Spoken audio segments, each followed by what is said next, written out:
क्या जमीयतुल उलमा को जवाब देने के लिए या फिर एमएलए को जवाब देने के लिए? जमीयतुल उलमा एक ऐसी समाजी तंजीम है कि जिसके बारे में मालेगांव क्या पूरे हिंदुस्तान में कोई इसके ख़िलाफ़ में बोल नहीं सकता। मैं बता रही हूँ कि मेरे दादा उस वक्त जमीयतुल उलमा के महाराष्ट्र बॉम्बे स्टेट के सदर रहे जब मालेगांव में जमीयतुल उलमा आई नहीं थी।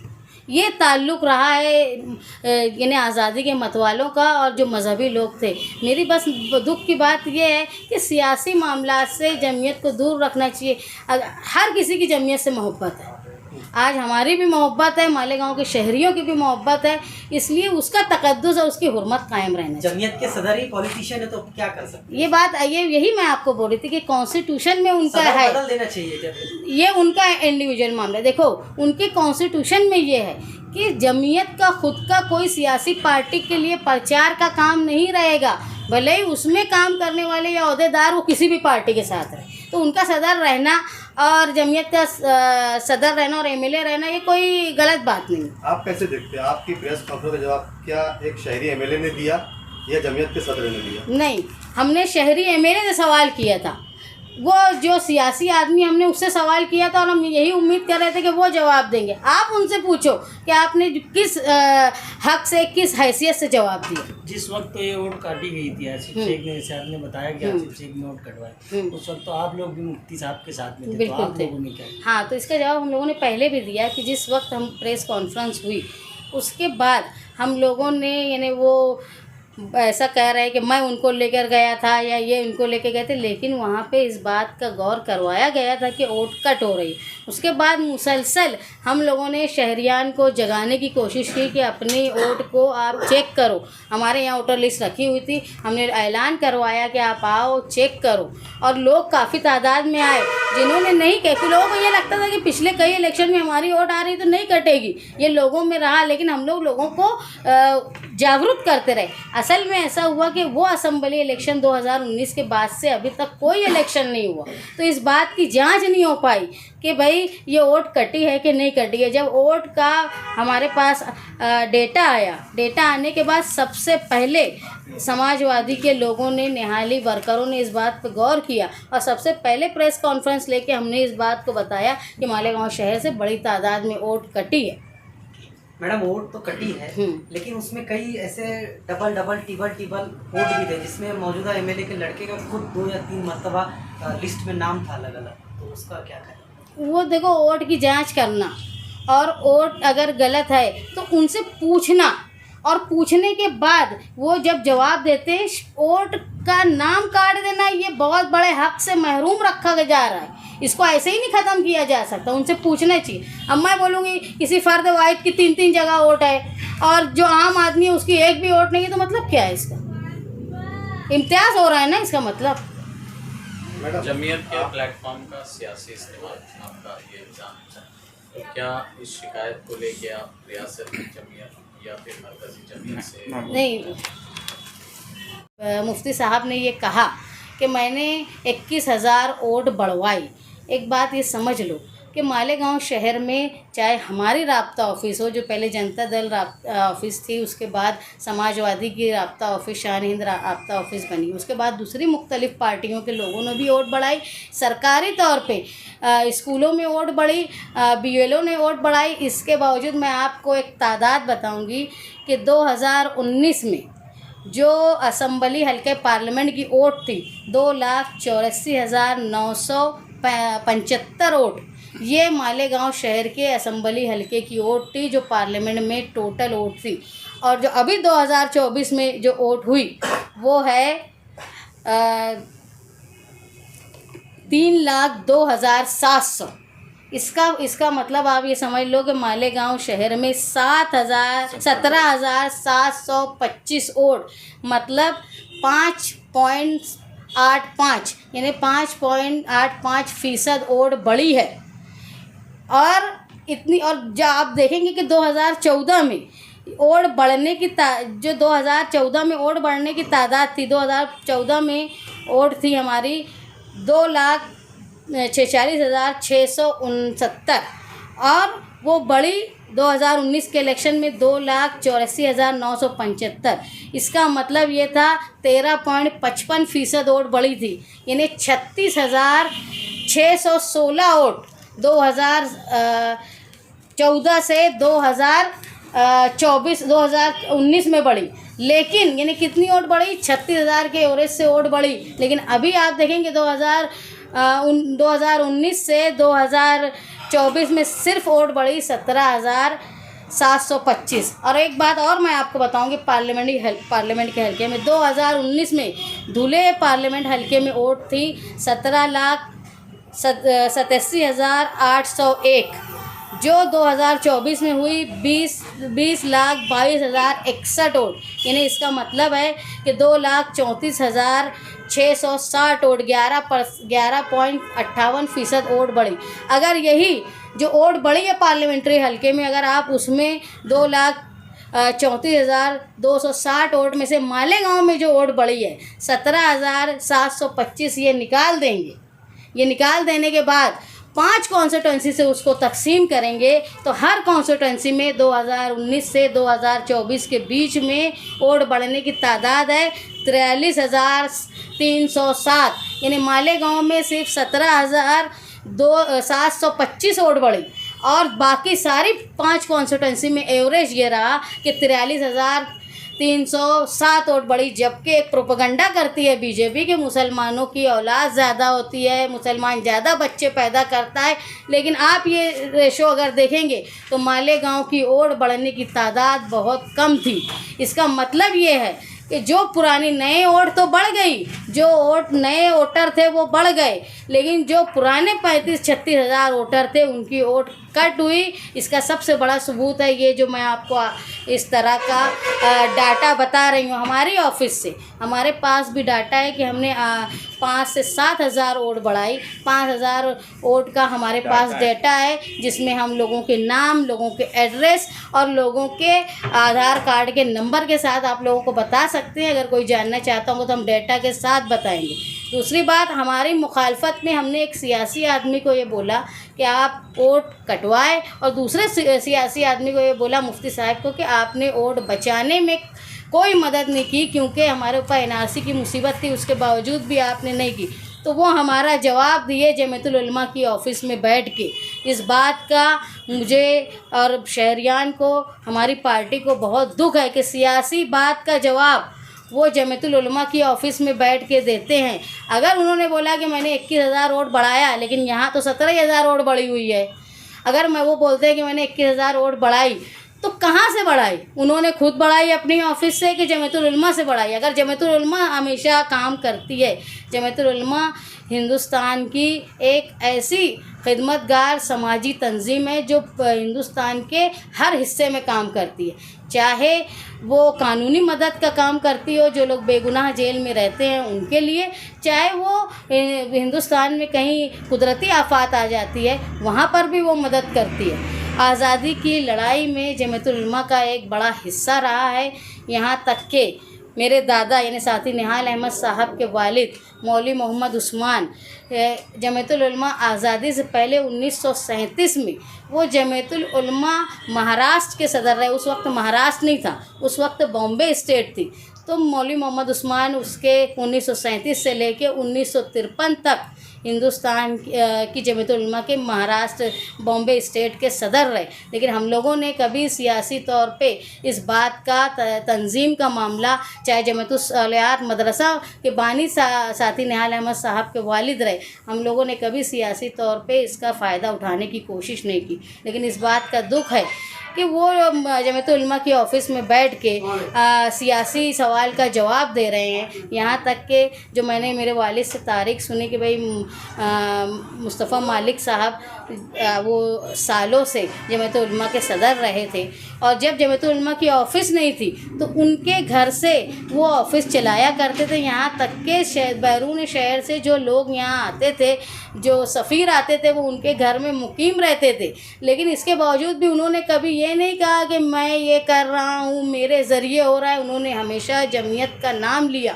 यहाँ तक के जो हिंदुस्तान के सदर हैं जमीयतुल उलमा के, वो मौलाना अरशद मदनी, मैंने भी कभी उनके मुंह से ये नहीं सुना कि वो जमीयतुल उलमा के किसी काम को खुद के नाम से करते हैं। मैंने मालेगांव शहर में ये देखा कि जब जमीयतुल उलमा को किसी इमदाद की ज़रूरत पड़ती है तो मालेगांव का बड़ी तादाद में हर शहरी, मैं ये नहीं बोलूँगी कि कोई अपने मसलक की बुनियाद पर उनको मदद करता है, हर मसलक के लोग उनकी मदद करते हैं, इसलिए कि ये तंजीम जो है लोगों तक पहुंचती है और मदद करती है। इसलिए मैं ये जानती हूँ कि कोई भी शख्स एक ऐसी मुल्क गिर समाजी तंजीम से बड़ा नहीं हो सकता। सब मैं इस बात की नाराज़गी ज़ाहिर करती हूँ और मैं अपील करती हूँ कि भाई आप अपने सियासी फ़ायदे के लिए एक पुरानी तारीख़ी जंग आज़ादी में हिस्सा लेने वाली तंजीम का इस्तेमाल ना करें, वरना लोगों के दिल में गलतफ़हमियाँ पैदा होगी और ऐसा ना हो कि लोग एक सियासी स्टेज उनको समझने लगे। बहुत ज़रूरी है, न सिर्फ जमीयतुल उलमा के लिए बल्कि जो लोग मालेगांव के शहरी हैं उनके लिए भी बहुत ज़रूरी है कि वो जो है वो जमीयतुल उलमा और सियासी काम को अलग अलग रखे। मैंने कुछ लोगों से मालूमात ली थी, भाई जमीयतुल उलमा का एक उनके कॉन्स्टिट्यूशन में ये बात थी कि जमीयतुल उलमा जो है वो किसी सियासी नज़रियात के पार्टी के साथ नहीं रहेगी। भले ही उनके यहाँ कोई अगर उनका जुड़ा हुआ फ़र्द है वो किसी भी सियासी पार्टी के साथ रह सकता है, लेकिन बहुत दुख की बात है कि मालेगांव शहर में सियासी बातें जमीयतुल उलमा की ऑफिस से हो रही है, जिसकी फ़िक्र हमको ही नहीं बल्कि मालेगांव शहर के शहरियान को भी है कि इतनी बड़ी तंजीम का इस्तेमाल सियासी फ़ायदे के लिए हो रहा है। मेरी दरख्वास्त है कि जो तक़द्दुस है, जो हुर्मत है एक जमात की, उसको कायम रखा जाए। और दूसरी बात जो हम लोगों ने ऐलान किया था कि वोट को बढ़ाने का काम 25 मई से शुरू हो रहा है। आज अल्हम्दुलिल्लाह हमारी राब्ता ऑफिस पे बड़ी तादाद में लोग वोट की बढ़ाने के लिए यहाँ आए, हमारे लिए बहुत खुशी की बात है। लेकिन हमारी नाराज़गी आज भी इस बात पर है कि जो 35,000 वोट काटने का दावा शेख आसिफ साहब ने किया था, वो इस वोटर लिस्ट में तादाद आने के बाद यकीनी साबित हुआ कि हाँ ऐसा हुआ है, क्योंकि दूसरी कॉन्स्टिट्यूंसी में 42,000 की एवरेज से वोट बढ़ी है और मालेगांव शहर में सिर्फ 17,000 की एवरेज से बढ़ी है। जबकि जो बोलते हैं हमने 21,000 वोट बढ़ाई, उनके बाद मैं कागज़ के ज़रिए, आप भी सरकारी रिकॉर्ड के ज़रिए बता सकते हैं कि वोट कितनी बढ़ी और बोलने की मुबालगा आराई कितनी थी। मेरी ये बात की फ़िक्र की बात है कि अगर कोई सेकुलर आदमी, कोई सेकुलर उम्मीदवार इस इतनी वोट से हारता है जितनी वोट कम हुई है, तो इसका ज़िम्मेदार कहीं ना कहीं ये दोनों सियासी लोग रहेंगे जिन्होंने वोट काटने और वोट कटवाने में रोकने के लिए नाकाम रहे, ये दोनों लोग। मालेगांव शहर के आमदार से सवाल किया, मगर उन्होंने सियासी आमदार होने की हैसियत से जवाब देने के बजाय जमीयत की ऑफिस में बैठकर जवाब दिया। एक बात जो उन्होंने खुद बोली कि 8,000 स्लिप जमीयत की ऑफिस से लोगों को वोटर स्लिप दी गई, जबकि इनको जिम्मेदारी 141 यादी की दी गई थी उम्मीदवार की तरफ से। मालेगांव शहर में तमाम ही सियासी पार्टियां एक ही पार्टी और एक ही उम्मीदवार का काम कर रही थी, तो उन्होंने उम्मीदवार ने कैटेगरी बना के अलग अलग जिम्मेदारी अलग अलग लोगों को दी थी। आमदार साहब को 141 यादी की जिम्मेदारी दी गई थी, जिसमें स्लिप बांटने की भी जिम्मेदारी थी और बाकायदा स्लिप प्रिंट करके दी गई थी। और 141 यादी की जो स्लिप थी वो लगभग 1.25 लाख स्लिप थी, जिसके अखराजात दिए गए। जो वोटर के घर तक स्लिप पहुंचाना, वोटर को पोलिंग बूथ तक लेकर आना, ये सारे अखराजात भी उसके साथ दिए गए। और अगर ये बात कोई झुटलाने की कोशिश करेगा, स्टेज से जो फ़ी सबिलिल्लाह की बात बोलते वो बिल्कुल झूठ बोलते। इसका खर्च सभी सियासी पार्टियों को दिया गया। ये बात सच है कि कम खर्च में सभी लोगों ने काम किया, मगर मालेगांव शहर का कोई सियासी लीडर ये नहीं बोल सकता कि उसको यादी के हिसाब से खर्च नहीं दिया गया। 141 यादी का 1.25 लाख स्लिप बांटने के बजाय जमीयत की ऑफिस से, जो कि एक तंजीम है, मजहबी दीनी तंजीम है, जिस तरह दूसरी मजहबी समाजी तंजीमें मालेगांव शहर में काम करती है उसी तरह जमीयत भी करती है, मगर अब जब कोई फ़र्द वाहिद तंजीम से बड़ा हो जाए या अपने आप को तंजीम से बड़ा बतलाने लगे, तो ऐसे वक्त ये लम्हा फ़िक्रिया उस तंजीम के लिए भी है, वो तंजीम जिस कौम के लिए काम कर रही है उस कौम के लिए भी है। बाकायदा जो ओड जमीयत से बढ़ाई जाती उसका खर्च भी सोहेल मास्टर को जमीयत की तरफ से दिया जाता। तो जमीयत को चंदा सब लोग देते, जमीयत हमारी तंजीम है, मगर अगर कहीं पर आग लगी और घर बना तो हेडिंग ये लगती है कि मुफ्ती से आमदार का बड़ा कारनामा। ये आमदार का बड़ा कारनामा नहीं है। मैं यूट्यूब वालों से भी गुजारिश करूँगा, अखबार वालों से भी गुजारिश करूँगा, अगर काम जमीयत का है तो तंजीम से बड़ा फ़र्द वाहिद नहीं हो सकता। वो सियासी तंजीम हो, मजहबी तंजीम हो या कोई सोशल या दीनी तंजीम हो, फ़र्द वाहिद हमेशा तंजीम से छोटा होता है। तुम जमीयत की साख्त को कमज़ोर कर रहे हो, उसे नीचा कर रहे हो, सिर्फ़ एक फ़र्द वाहिद को बड़ा करने के लिए। तो मेरी तमाम ही लोगों से गुजारिश है, मालेगांव शहर की आवाम से भी गुजारिश है कि ये लम्हा फ़िक्रिया है, आप सोचो। और उस तंजीम के जो रुकन हैं, जो ज़िम्मेदार हैं, उनके लिए भी ये लम्हा फ़िक्रिया है कि तंजीम से बड़ा कोई नहीं होना चाहिए। तो उन लोगों को भी सोचना चाहिए। और हमारे ऊपर तनकीद अगर वो सियासी स्टेज से आज भी बोले, मैं इससे पहले ही बोला हूँ कि सियासी प्लेटफॉर्म से आएंगे, मुँह तोड़ जवाब देंगे उनको। हमको सिखाने की ज़रूरत नहीं है। इस शहर में निहाल साहब से सीखे हुए लोग हैं। जब इलेक्शन हुआ सबसे पहले हमने बोला कि 17C फॉर्म, हो सकता है कि शहर में बहुत से लोगों को नहीं मालूम हो। मुझे कृष्ण अल्लावरू का फ़ोन आया दिल्ली से, जो कांग्रेस के यूथ के सेक्रेटरी और इंचार्ज है। वो मेरी वीडियो किसी तरह देखे होंगे, तो वो बोले कि यार तुमको ये कैसे समझा कि वोट बढ़ेंगी। और क्योंकि मैं उस प्रेस में ये बोला था कि अभी जो परसेंटेज डिक्लेयर हुआ इससे वोट बढ़ेंगी और 17C फॉर्म जो है वो कलेक्ट करना चाहिए। और तो उन्होंने मेरे से वो डिटेल मांगी कि यार तुमको कैसे समझा। मैं वो डिटेल उनको बताया कि यार ऐसे ऐसे ऐसे ऐसे वो चीज़ें हमको समझी। तो हमको समझता है, तुमने 141 यादी पे काम किए, तुमने 17C फॉर्म कितना जमा किया, तुम पोलिंग एजेंट हर जगह बैठाए क्या। यहाँ पर शहर में 20 स्टॉल हमने सियासी लगाया, सियासी। और उस 20 स्टॉल के अलावा जो यादी हमको दी गई, उस यादी पर हमने हमारे लोगों को दिया कि वो स्लिप जितनी हो सके उतनी उन घरों तक पहुंचाने की कोशिश करो। वो कोशिश भी की गई। 8 दिन तक भी 20 स्टॉल लगाए गए। वहाँ पर वो 20 स्टॉल में ऑनलाइन और जो अलग से हमने 2-2 लेडीज़ जो काम करते उनको भेजा, उनको अलग से पैसा दिया कि हर तरीके से लगभग 1 लाख सियासी तौर पर काम करने पे हमने सिर्फ स्टॉल से लोगों को स्लिप हाथ से भी बना के दी, और जो स्लिप हमारे पास आई थी जो हो सका वो हमने दी। तो हमको जो काम दिया गया था जितनी स्लिप बांटने का, हमने उससे डबल स्लिप बांटने का काम किए। मगर जिनको आमदार साहब को 141 यादी का जो काम दिया गया, उन्होंने वो काम ईमानदारी से नहीं किया। और आखिरी में जमीयत की 8000 बांटी हुई स्लिप, इससे मुझे इनकार नहीं है कि जमीयत से 8000 स्लिप नहीं बटी होंगी, बटी होंगी, अच्छी बात है, समाजी काम काज कर रही है, अच्छी बात है।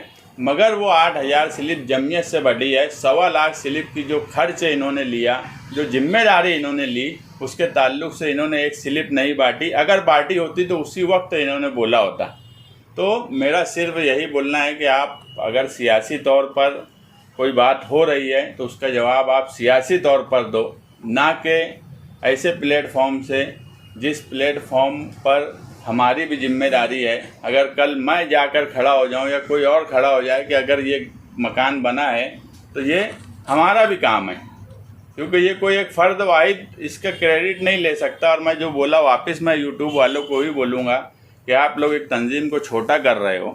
तंजीम को बहरहाल फ़ाल तंजीम है, उसे छोटा मत करो। एक फ़र्द वाहिद और एक सियासी आदमी के लिए इतना ज़्यादा अपने को झुकने की ज़रूरत नहीं है। जमीयत बड़ा नाम है, उसको बड़ा नाम रखो। जमीयत के 19